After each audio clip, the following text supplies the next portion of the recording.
Hello everybody, इन्फोबुडी में आपका स्वागत है। भूत की कहानी, झाड़ी वाला भूत और वो डरावनी रात। वर्ष 2010 में मैं इंदौर से अपने शहर ट्रेन से आया था। यह बात बहुत पुरानी है।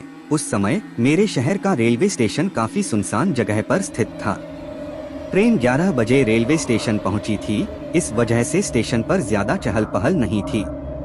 मैं पैदल ही रेलवे स्टेशन से मुख्य सड़क तक जाने लगा। मुख्य सड़क से मैं कोई ऑटो लेकर अपने घर चलूंगा, ऐसा सोचकर मैं पैदल ही चलने लगा।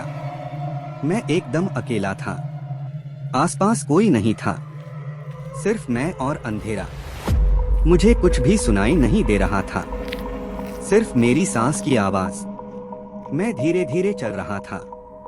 मुझे थोड़ा डर लग रहा था, लेकिन मैं अकेले नहीं जाना चाहता था। तभी मुझे ऐसा एहसास हुआ कि कोई आहट मेरे पीछे पीछे आ रही है।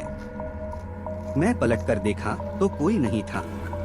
मैंने फिर से आगे बढ़ना शुरू किया। थोड़ी देर बाद मुझे फिर से ऐसा एहसास हुआ। इस बार आहट थोड़ी तेज थी।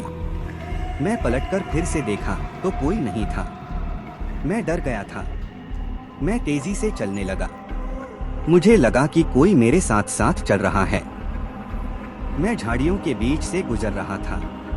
मुझे लगा कि कोई झाड़ियों के पीछे से भी मेरे साथ साथ चल रहा है।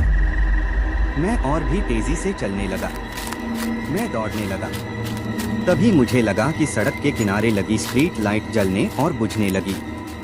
मुझे बहुत डर लग रहा था। मैं दौड़ता रहा। तभी मैं मुख्य सड़क पर आ गया। यह सड़क काफी चहल पहल वाली थी। मेरे पास से कई लोग गुजर रहे थे। मैं बहुत राहत महसूस किया। मैंने पलटकर रेलवे स्टेशन वाली उस सुनसान सड़क को देखा। वहां पर कुछ दूर पर एक छाया मुझे दिखाई पड़ी, जो झाड़ी के पास से निकलकर मेरी तरफ ही देख रहा था। उसका चेहरा बहुत स्पष्ट नहीं दिख रहा था, पर वह बिल्कुल भी इंसानी चेहरा नहीं लग रहा था।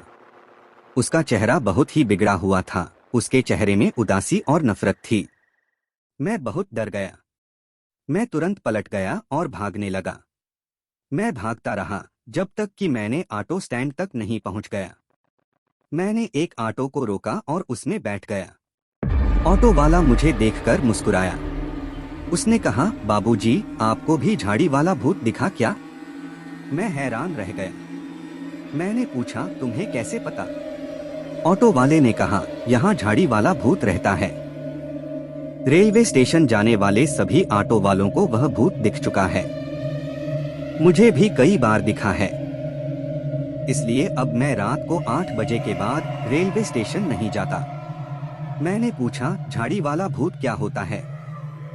ऑटो वाले ने कहा, यह एक बहुत ही दुखी और परेशान आत्मा है। यह एक बरगद के पेड़ में रहती थी, लेकिन एक दिन बिजली गिरने से वह पेड़ टूट गया।